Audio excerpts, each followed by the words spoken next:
రాశినాథుడి బలం. ఆ రాశుల వారికి జాక్పాట్, సంపద, వృద్ధి ఖాయం. రాశినాథుడు బలంగా ఉన్నట్లయితే జాతకంలో ఎన్ని దోషాలున్నా కొట్టుకుపోతాయని, శుభయోగాలు ఎక్కువగా కలుగుతాయని జ్యోతిష శాస్త్రం చెబుతోంది. ప్రస్తుత గ్రహ సంచారంలో 6 రాశులకు రాశినాథుడు బలంగా ఉన్నందున వీరికి ఏ చిన్న యోగమైనా అత్యుత్తమ ఫలితాలను ఇస్తుంది. మేషం, వృషభం, కన్య, తుల, వృశ్చికం, మకర రాశులకు ప్రస్తుతం రాశినాథుడు బాగా అనుకూలంగా ఉన్నందువల్ల వీరికి సమీప భవిష్యత్తులో రాజయోగాలతో పాటు ధనయోగాలు కూడా కలిగే అవకాశం ఉంది. మేషరాశి.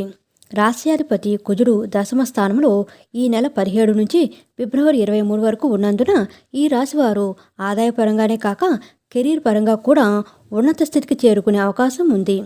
ఉద్యోగంలో అధికార యోగం పట్టడంతో పాటు ప్రాధాన్యం, ప్రాభవం బాగా పెరుగుతాయి. ఏలినాటి శనిదోషం తగ్గిపోతుంది. వృత్తి వ్యాపారాలు లాభాల పాట పడతాయి. విదేశీ సంపాదన యోగం కూడా కలుగుతుంది. వృషభ రాశి. రాశ్యాధిపతి శుక్రుడు భాగ్యస్థానంలో మిత్రక్షేత్రంలో సంచారం చేస్తున్నందువల్ల నెల రోజుల పాటు ఈ రాశివారి జీవితం ఆడింది ఆటగా, పాడింది పాటగా సాగిపోతుంది. ఉద్యోగంలో స్థిరత్వం లభిస్తుంది. ఆదాయం బాగా పెరుగుతుంది.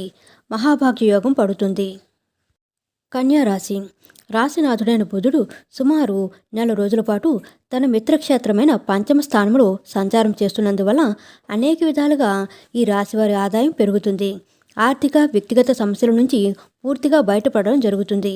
ఏ ప్రయత్నం తలపెట్టినా విజయవంతం అవుతుంది. తులారాశి.